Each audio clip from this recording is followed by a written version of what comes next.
My name is Seamus Callahan. I am 91 years old. I was born in County Clare, Ireland, in a farmhouse that had no running water and a fire that was never fully let out, not even in summer. I came to this country when I was 23 with a suitcase, a trade, and the kind of confidence that only exists before life has had a proper chance to correct you. I worked for 40 years as a carpenter.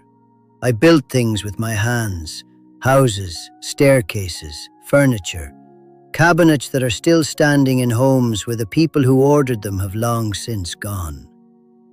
I married a woman named Bridget who was smarter than me in every way that mattered and kind enough never to make me feel it.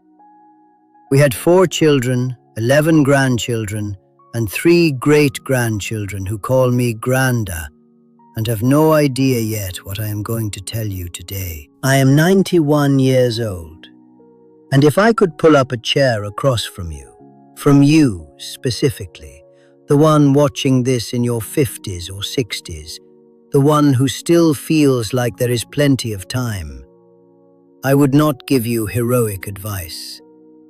I would tell you the quiet things. The things that only become obvious when most of the road is already behind you and you can finally see the whole shape of it. These are the 10 truths I wish someone had told me at 50.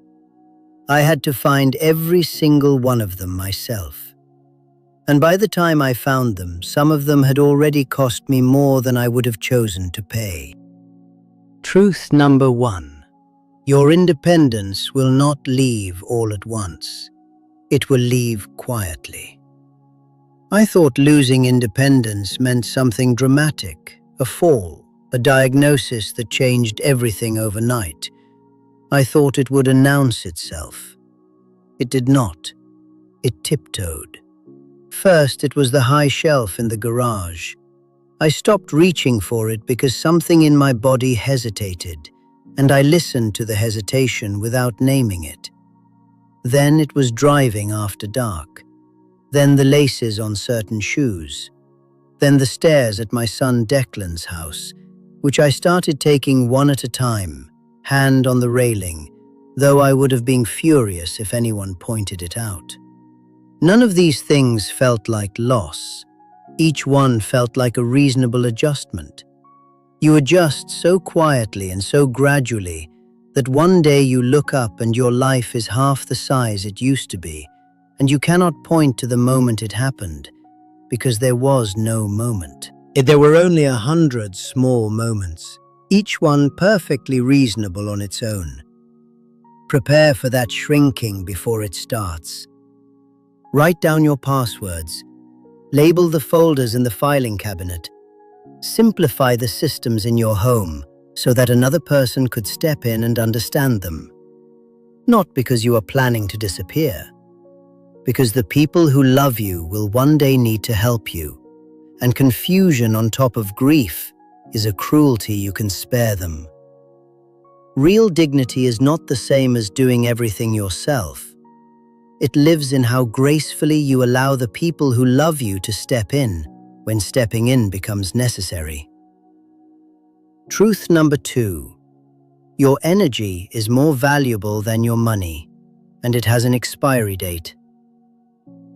I spent most of my working life planning for retirement as though it were a destination, a place I would arrive at and finally have the time to do the things I had been postponing.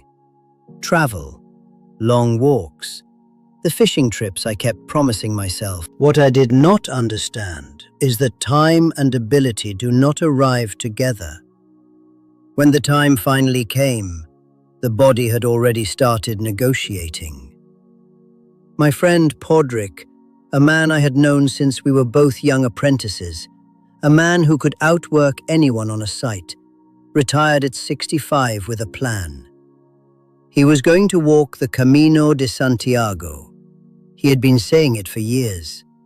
He bought the boots. He researched the route. He told everyone who would listen. And then at 68, his hip went. And at 71, his heart needed attention. and the Camino became something he talked about in the past tense until he stopped talking about it at all. He died at 79. The boots were still in the box. The experiences you are saving for later have a shelf life. They depend on a body that is already quietly beginning to change. Use the body you have right now while using it is still unremarkable. Because later is different, and different is not the same as what you imagined. Truth number 3. Learn to sit still. Learn it now before life forces it on you. Bridget used to say I was like a dog that needed walking twice a day. If I did not have somewhere to go and something to do, I became impossible to live with. I filled every quiet moment. Stillness felt like waste. And then the years came when stillness was no longer optional, and I discovered, much later than I should have, that I had never learned how to simply be.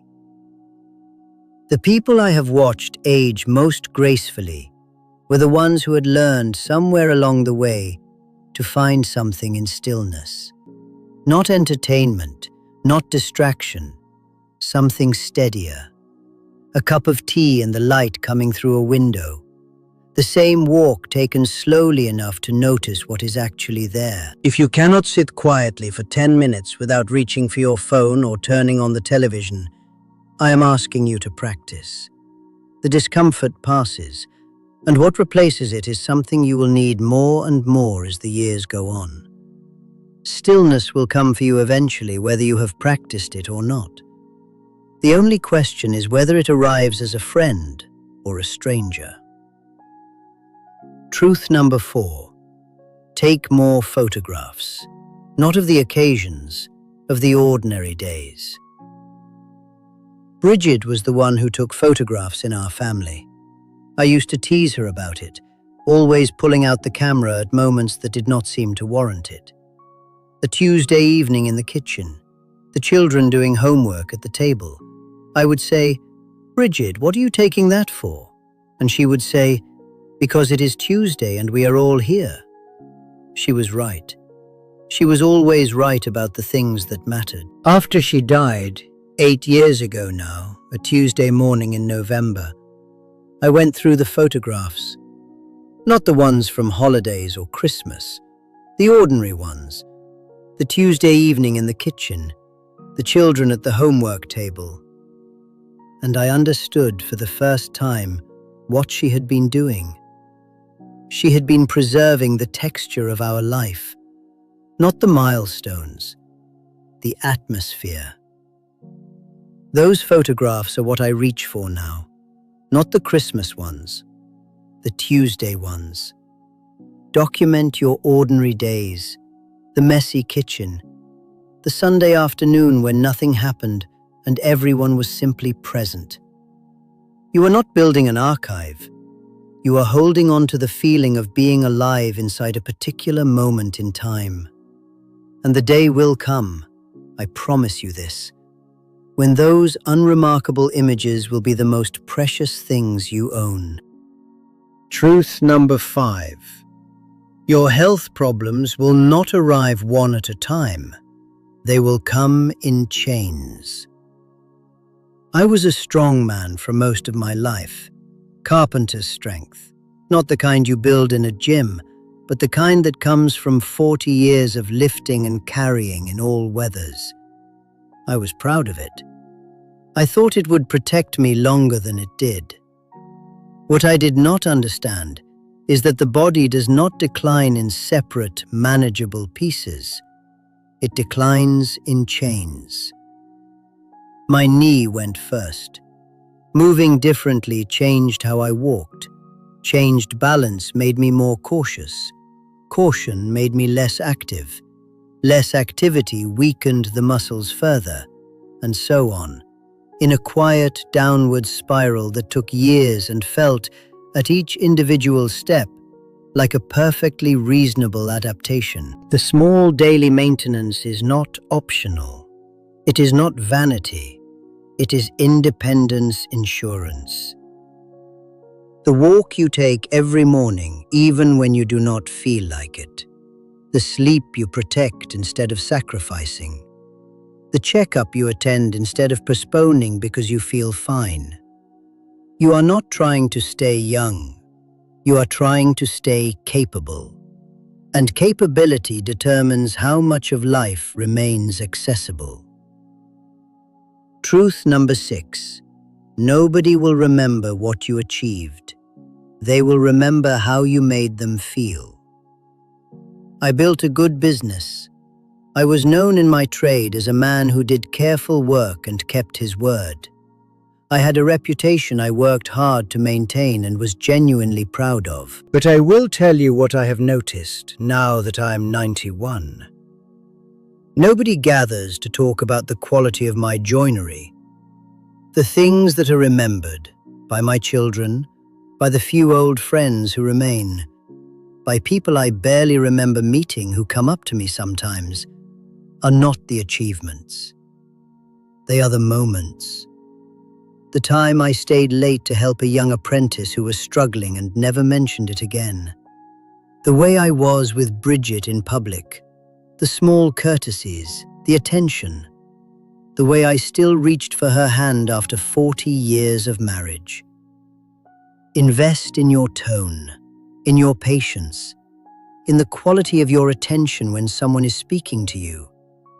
The resume becomes paper eventually. The way you made people feel becomes the story they tell about you.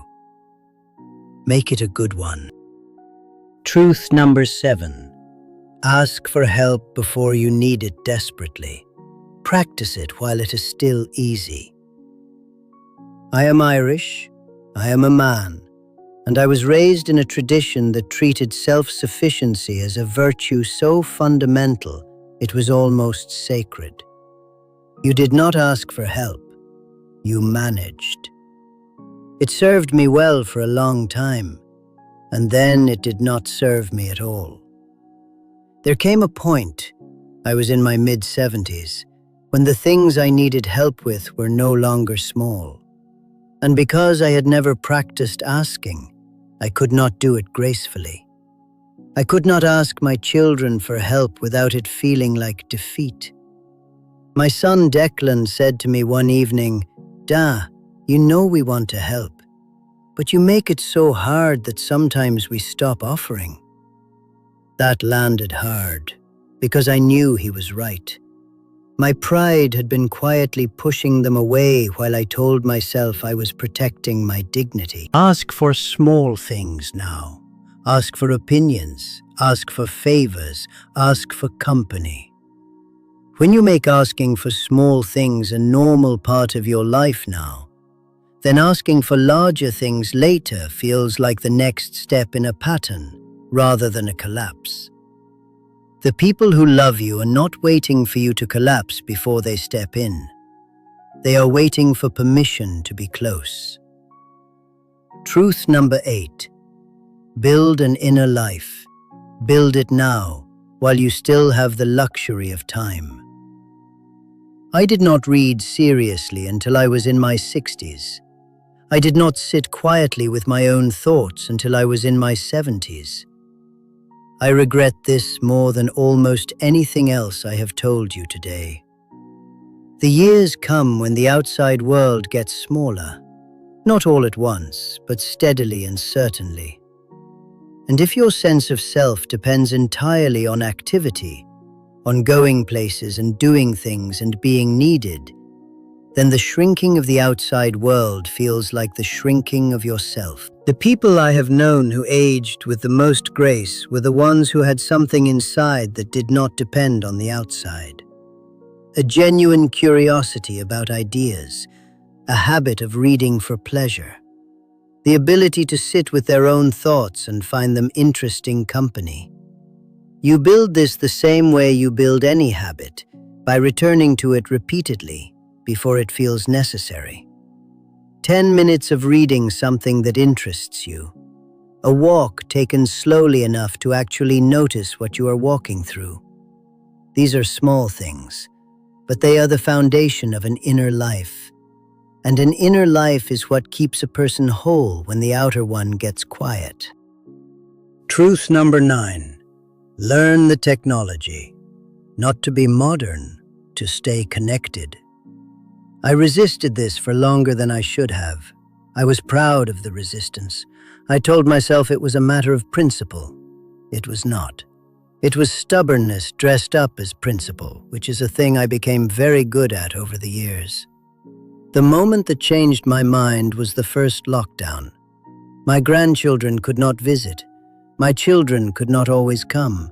And the phone calls, which I had always found sufficient, suddenly were not. Because a voice is not the same as a face. My granddaughter Aoife, 23 years old, patient beyond her years, sat with me for 3 afternoons and taught me how to use the tablet. I was a poor student. I was frustrated, but I kept going. And within a month, I could make a video call, send a photograph, and read the news without asking anyone for help. It sounds like a small thing. It was not a small thing. It was the difference between being part of the conversation and watching it happen without me. Learn it while learning is still relatively easy, because staying current is less about machines and more about remaining part of the same world as the people you love. Truth number 10. The ordinary days are the real life, not the occasions, the Tuesdays. This is the one I want to leave you with. This is the one that took me the longest to understand, and the one I think about most now, sitting here at 91 with most of the Tuesdays already behind me. When I was younger, I thought life was made of milestones, weddings, births, achievements, celebrations. I invested in the occasions, and I returned to the ordinary days in between as though they were simply the passage between one occasion and the next. I was wrong about this so completely that it still surprises me. What I miss is not the occasions, it is the Tuesdays. The ordinary Tuesday evenings in the kitchen when Bridget was making dinner and the radio was on, and the children were somewhere in the house, and nothing was happening except that we were all there together. And nobody thought to notice it because why would you notice a Tuesday? The Sunday lunches that were not special occasions, just the family at the table, talking about nothing important. The kind of conversation that builds over years and decades into the deepest sense of home you will ever know. These are the things that are gone, not the Christmas dinners, the Tuesdays. I am asking you to notice your Tuesdays, not with manufactured emotion, just with a fraction more presence than you are probably giving them right now. Listen a moment longer when someone is talking to you. Sit a moment longer at the table after the meal is finished. Take a photograph of a completely unremarkable afternoon. Ring someone for no reason at all. Stay a little longer than you planned. You will not remember the exact last time something ordinary happens. The last time your child falls asleep in the car on the way home. The last time your parents are both in the same room. The last ordinary Tuesday before everything changes. You will not know it is the last time until it is already gone. That is the nature of ordinary things. They do not announce their endings. And this is what it all comes down to. None of these 10 truths are complicated. None of them require money or talent or extraordinary effort. They are all, in the end, variations on the same simple thing. Pay attention to your life while you are still inside it. The years go faster than you think, not because time accelerates, but because the days that felt unremarkable left no individual mark. You look back across a decade, and it collapses into a handful of impressions, because the days that made up most of it were days you moved through without stopping to feel them. I am 91 years old. I have had a good life, a genuinely good life, full of love and work, and the particular satisfaction of making things with your hands that outlast you. I do not sit here in bitterness, but I sit here with a clear view of the road behind me, and from this distance, I can see the places where I was not paying attention, the Tuesdays I moved through without noticing, the people I was half present for while my mind was somewhere else. Do not save yourself for later. The present moment, this one, the ordinary Tuesday you are sitting inside right now, is not a corridor between the things that matter. It is the thing that matters. Go live while there is still time.